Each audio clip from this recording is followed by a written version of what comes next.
Psalm 30, verse 1. I will exalt you, Lord, for you lifted me out of the depths, and you did not let my enemies gloat over me. Lord my God, I called to you for help, and you healed me. You, Lord, brought me up from the realm of the dead. You spared me from going down to the pit. Sing the praises of the Lord. You, his faithful people, praise his holy name. Well, hey, Northway. How are we doing? It is so good to be with all of you. We are one church in multiple locations, and we all start this brand new series today called iWitness. And before I tell you what this series is all about, maybe some of you are brand new today, so I thought I'd mention a little bit about who I am. So many of you know that I'm married to the wonderful Erica, and we together have 3 daughters. And I affectionately always refer to them as the pink life. That's right, the pink life. Now, there have been many days where I have won the game Pretty Pretty Princess. That's right, tiara and all the earrings and all. See, there's one time where there was a birthday where the middle of the pink life, she asked if everybody who was going to come to her birthday would wear pink. That's right, so I wore pink. I have been known to pull off a dance party, yes, in the seclusion of my own home, with all of the pink life. I've been able to show my moves. I have trekked hundreds of miles on my hands and knees as the horsey of which the pink life rides. I will embarrass myself. I will go to many lengths to be able to make a memory for the pink life. I would do pretty much anything for my wife and my girls. And I'd like to think that I would stop at nothing to protect them, to care for them, to provide for them. See, as a husband and father, I have inside of me a very protective spirit. But it didn't just start when I married my wife.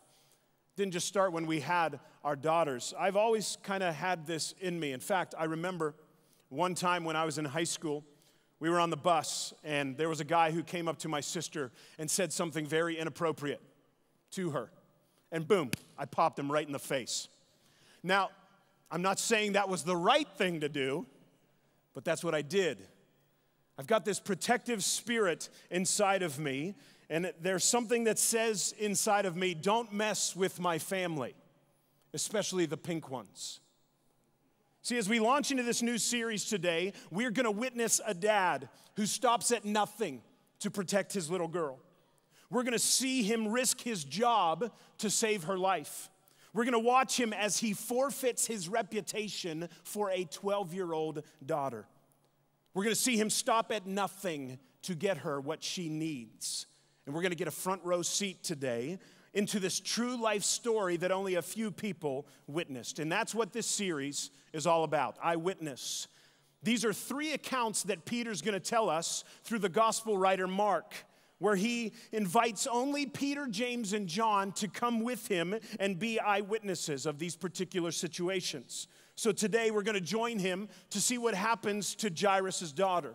Next week we're going to see the amazing account called the Transfiguration. And then the following week after that, we're going to join them in the Garden of Gethsemane, where only Peter and James and John are eyewitnesses there. And I don't know about you, but when I read these passages in the scriptures, I wish that I could have witnessed it. I wish that I could have been there and seen it with my own 2 eyes. And that's where we want to lead you in this 3-week series, to help you get a close-up look, to get an idea of what would happen if you were to see what Jesus could do to transform your life. And to help all of us understand that you will have moments in your life. Maybe you already have had these moments where only you have witnessed certain things because of Jesus. Just like Psalm 30 that was just read earlier, you cried out to the Lord and he answered you. And you were the only one. You maybe with some people around you were the eyewitnesses of this. You've had these accounts, or maybe you will have these, that Jesus, he is asking us to share them. They must be shared. They deserve to be shared. This series is going to collectively help us understand that we all have a Jesus story to tell. And so these stories that we're going to look at over the next 3 weeks, they're not just made up. In fact, Peter, who's telling them, he writes in one of his letters in 2 Peter 1:16, he says, "We did not follow these cleverly invented stories when we told you about the power and the coming of our Lord Jesus Christ, but we were eyewitnesses of his majesty." And so these 3 stories over the next 3 weeks that we're going to study are real life accounts in the real life of Jesus and Peter, James, and John. And what's cool about this story that we're going to study today in Mark 5 is it's really a 2-for-1 story. How many of you love 2-for-1 deals? All right, you love this. I know my wife loves some 2-for-1 deals, even if we don't need the one. It's like she gets 2 for 1, and we don't even need it, right? Okay, but she loves 2-for-1. And I want to quickly kind of tell us this 2-for-1 story, and then I want to encourage us with 3 different obedience points. So let's dig into Mark 5, okay? Jesus and his disciples, they are just coming off of the boat onto the shore, and a huge crowd gathers around Jesus and his disciples. So we're going to pick it up in verse 22. It says this, "Then one of the synagogue rulers named Jairus came there, and seeing Jesus, he fell at his feet." That's significant. We're going to talk about that. "And he pleaded earnestly with Jesus, 'My little daughter is dying. Please come and put your hands on her so that she will be healed and live.' So Jesus went with him." So this is the main storyline that we're going to look at today in our eyewitness account. Jairus' daughter, she's dying. And he comes and he pleads with Jesus on his knees. He falls before Jesus to come with him, please. And as they're on their way now to what is going to be our eyewitness account, where Peter, James, and John are only invited, the story gets interrupted, if you will. And let's take a look what happens. "A large crowd followed and pressed in around Jesus." Verse 25. "And a woman was there who had been subject to bleeding for 12 years. She had suffered a great deal under the care of many doctors and had spent all the money that she had. Yet instead of getting better, she grew worse." So she has this incredibly awful disease that the doctors can't seem to cure. She had spent all of her money on the best care, and this disease has now left her as an outcast within her community, because she is what is considered ceremonially unclean during this time. According to the law, the Jewish law, she is incredibly desperate because she is an outcast. Look what happens in verse 27. "When she heard about Jesus, she came up behind him in the crowd and touched his cloak, because she thought, 'If I just touch his clothes, I will be healed.' And immediately," it says, immediately as soon as she touches his cloak, immediately her bleeding stopped, and she felt something in her body that she was freed from her suffering. Something is going on inside of her body. And at the same time, Jesus realized that power had gone out from him. And he turned around in the crowd. Can you imagine this? Hey, whoa. "Who touched my clothes?" he says. And the disciples are like, "Are you kidding me? I mean, can't you see the crowd around you, Jesus?" Look what they say. "You see the people crowding against you," verse 31, his disciple answers. "And yet you can ask, 'Who touched me?' But Jesus, he kept looking around to see who had done it." Now imagine what the woman's going through. Think about from her perspective. Then the woman, knowing that something had happened to her, she felt something. She came and she what? She fell at his feet. Same thing as Jairus. But this time she's coming, trembling with fear. And she told him the whole truth. Now, you get this sense of she's going back 12 years. She's telling him all the doctors that she had been to. She's telling him all the negative and bad reports that she had received for all these things. She's telling him the whole story. This is taking a long time, right? So then watch what Jesus had said to her. He said to her, "Daughter, your faith has healed you. Go in peace and be freed from your suffering." He heals her right there. See, at this moment of vulnerability before Jesus, this woman not only received physical healing for what was going on inside of her, but Jesus gives her something that she can't even verbalize.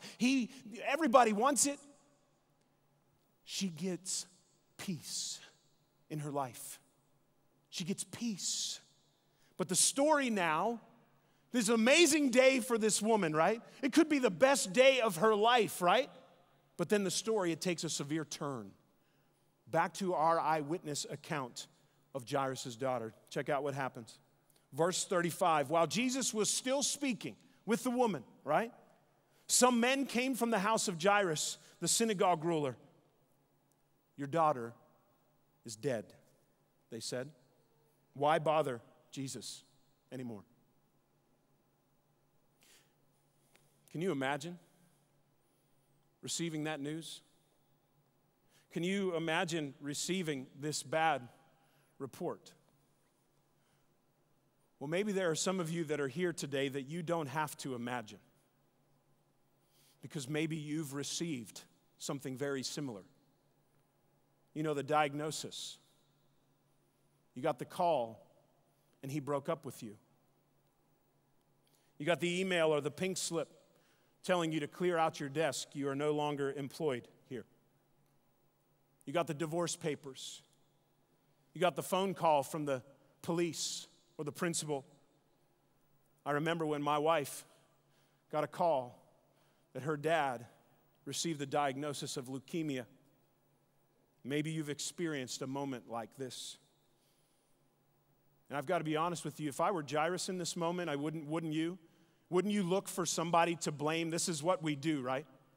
I mean, I probably would have blamed the woman. I mean, you unclean woman. Why did you have to come right now in the middle of my crisis? I may have even gone so far as to blame Jesus. I mean, Jesus, if you wouldn't have stopped to talk to this unclean woman, maybe my daughter would have had a chance. We look for somebody to blame. Do you ever find it hard sometimes when you are in the middle of a crisis to rejoice with those who have received what they have needed from God? See, when your world is falling apart and you don't understand what God is up to, it's hard to look at those that God has already healed or doesn't even need to heal. And then to hang on to this truth, this belief that God has my best interest at heart. See, I imagine for Jairus, this is just my thinking on this, it was probably hard for him to believe Jesus in this moment, to take him at his word. Because his little girl is dead. The news is so final. This is not good news for him like it was for the woman. She's healed. Great. See, but here's the thing. It seems as if Jesus doesn't even flinch at the bad report. Now, he sees that Jairus is having trouble with it and that he's fearing the worst. But Jesus sees something that Jairus doesn't see.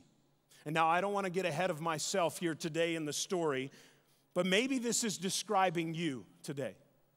Maybe you've received that bad diagnosis.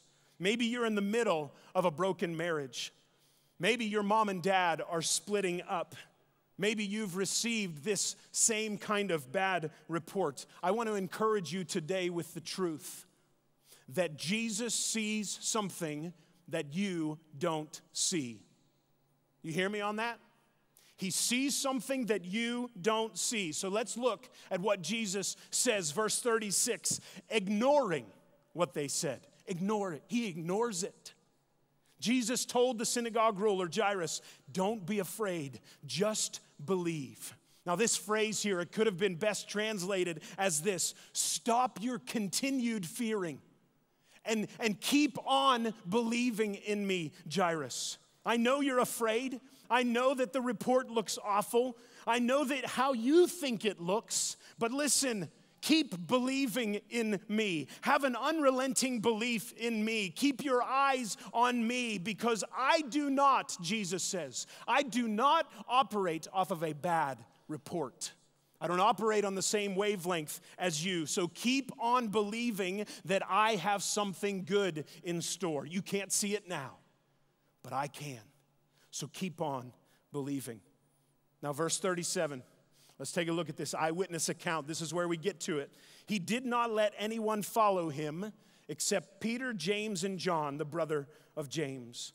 And when they came home to the home of the synagogue ruler, Jesus saw all kinds of commotion with people crying and wailing loudly. These professional mourners would come and they'd cry, "She's dead." So Jesus went in and he said to them, "Why all this commotion, wailing? The child is not dead, but asleep." And watch what they do. But they laughed at him. They mock Jesus. Now, friends, remember that Jesus knows something that they don't know. He sees something that they can't see. Now, she is dead. She is announced as dead. They know when somebody is dead. But Jesus does not operate on our wavelength. He sees something they can't see. And watch this. Jesus is about to flex a supernatural muscle that everyone in that room has no category for. And so he basically says to all the mockers, "Get out. You cannot handle what I'm about to do in this room." So watch what happens. After he put them all out, he took the child's father and mother and the disciples, Peter, James, and John, who were with him, and went into where the child was. And he took her by the hand and said to her, "Talitha cum," which means, "Little girl, I say to you, get up." And watch this. Immediately the girl stood up and walked around. And then he throws in, by the way, she's 12 years old, right? And then they were completely astonished at this. Completely astonished. They're astonished at the fact that Jesus has this type of power to raise this little girl's life.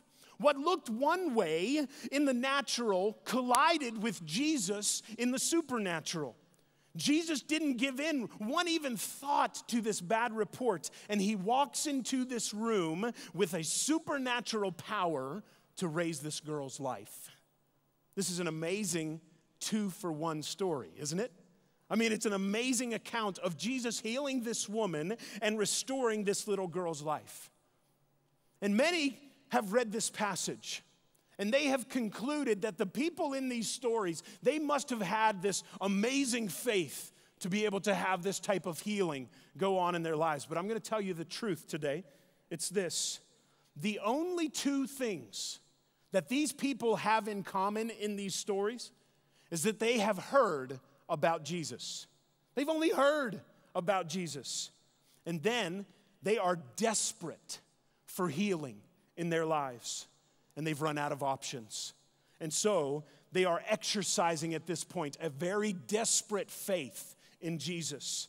And you know what I see in this text? Is that Jesus is okay with that.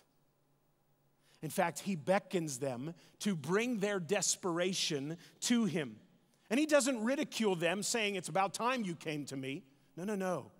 Jesus doesn't do that because he knows this, that Jesus can take a desperate faith and turn it into a very deep faith when people witness his power at work in their lives.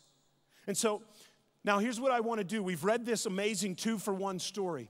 I want to very quickly pull out 3 different points of how, in this eyewitness account today, about how you and I can exercise even a desperate faith in Jesus. When it comes to these times of crisis in our lives, we need the supernatural power of God.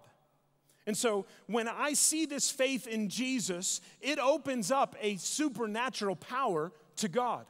Faith in Jesus, it transfers this divine power to people that are utterly powerless. And so a faith in Jesus, it literally saves, it restores. Because Jesus said to this woman, "Your faith has healed you." Literally, it saved you. It will keep on saving you. And see, I want to set some of us free here today at Northway, because none of our faith is perfect. There is nobody in this room hearing the sound of my voice that will have a perfect faith in Jesus. Sometimes our faith will be bold, but sometimes it will be timid. There will be some times where our faith can be brave, but there are other times where our faith will leave us cowering before Jesus, laced with fear. But what I want us to see today is that what counts for faith to be effective is for it to be directed towards Jesus. See, what saved this father's daughter and this woman was the fact that their faith was directed towards Jesus. No matter how much or how little faith they had, no matter if their faith in Jesus waned in the midst of a crisis. So three quick progressing points that are gonna, you can't have one without the other. They build upon one another. Exercising our faith in Jesus. The first one is this. First step is this. Believe that Jesus can. Believe that he can. See, both Jairus and this woman believed that just mere contact with Jesus would be sufficient for their healing. In verse 23, Jairus says, if you can just put your hands on my daughter. Verse 28, the woman said, if I could just touch his clothes. See, faith, it starts here with a believing that Jesus can pull it off. He can actually do this. See, it's us saying, I believe that Jesus can heal the disease. I believe that Jesus can bind up my broken heart. I believe that he can restore the relationship. I believe that he can fix me at my deepest inside places. I believe that Jesus can. See, Jairus and this woman, they started with this belief that Jesus could do it, that Jesus was sufficient to meet the need that they had. They believed that Jesus had the ability to heal. But listen, believing in Jesus, believing about him, is only one step of exercising your faith. The second step is this, is that we have to overcome our fears. We've got to overcome our fears. See, both Jairus and this woman here, they had to overcome all kinds of personal, spiritual fears inside of them in this account. Jairus, he had to overcome the fact that he was the Jewish synagogue leader. I mean, he was a respected man in this community. He was a spiritual leader in this community. And bearing in mind, we've got to think of the fact that if he comes to Jesus in this way, this radical, this rebel, that his job could possibly be on the line. This was a huge obstacle that he had to overcome. He could lose his job. And think what goes with that. He could lose his job, therefore the provision of his family, he would be out on the streets. Now think about this, his reputation was at stake here. You can hear the sneering, can't you? Of all the people who are under his leadership. Has Jairus lost his mind? I mean, he's our synagogue leader. And he's coming to this Jesus guy, this rebel. Who is he? Who does he think he is? But all of that does not matter to Jairus in this moment of crisis. It doesn't matter anymore. He's desperate, and he chooses to overcome that thought in his mind. He concludes to himself, is my reputation really that important that I wouldn't go to Jesus if he could possibly save my daughter's life? So he has to overcome his fears. The woman, what about her? See, she's basically an outcast in this community already. So what does she have to lose? I'll tell you what she has to lose. Her life. Did you realize that because she's ceremonially unclean, if she gets around anybody, if she touches anybody, that they're ceremonially unclean, so it's forbidden that she would be in a crowd like this. And she risks her life to get to Jesus. See, this desperate faith, it overcomes and it persists even in the ideas of any obstacle that would be in our way. Overcoming the sense of shame or fear that we may have. She overcomes these snide remarks and the pompous glares of the people because all of that doesn't matter to her now because she's desperate. So she chooses to overcome her fears. So friends, you need to hear this today. It truly doesn't matter what people think of you. It only matters what God thinks of you. Is your reputation really all that important that you would risk not being healed because of what somebody who might be around you right now may think? Somebody in your family may think, oh, he's a weirdo at this point. Seriously, you may think that this is a hard decision, but it's not when you're desperate for God's healing. So the third thing, it's a progression. They build upon themselves. The third thing when exercising our faith is this. We've got to act. And we've got to come to Jesus. We've got to have a come to Jesus moment if we want to exercise our faith. Jairus, he fell at Jesus' feet, and he begged him to come with him. The woman, she made her way through the crowd to touch his cloak. Friends, we've got to see that a full faith is embodied in action. We've got to move. So please hear me on this. A belief about Jesus, a belief about him does not bring you healing. But a faith that is active, that will come to him, will. Because he can and he's able. Both Jairus and this woman were willing to put their faith to the test. And true faith at some point will always require you going public with your faith. And the risk of coming to Jesus publicly.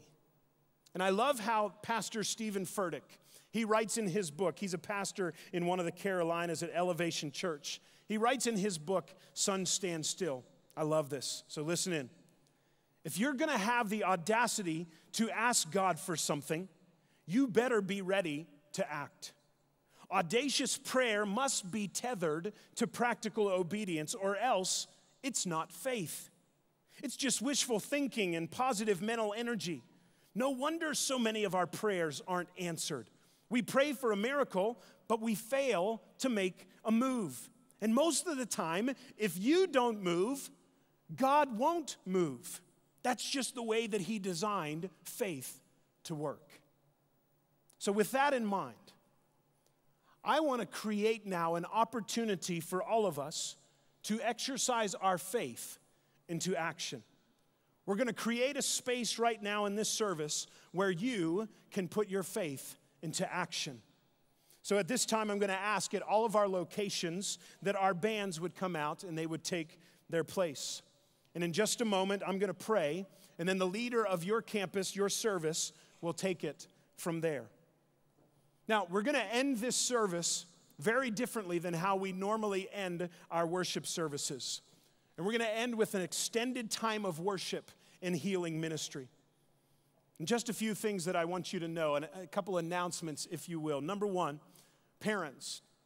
I want to let you know that our kids ministry volunteers are very well aware of this moment. So your kids are very well taken care of in the kids space. So you don't have to hurry to get them.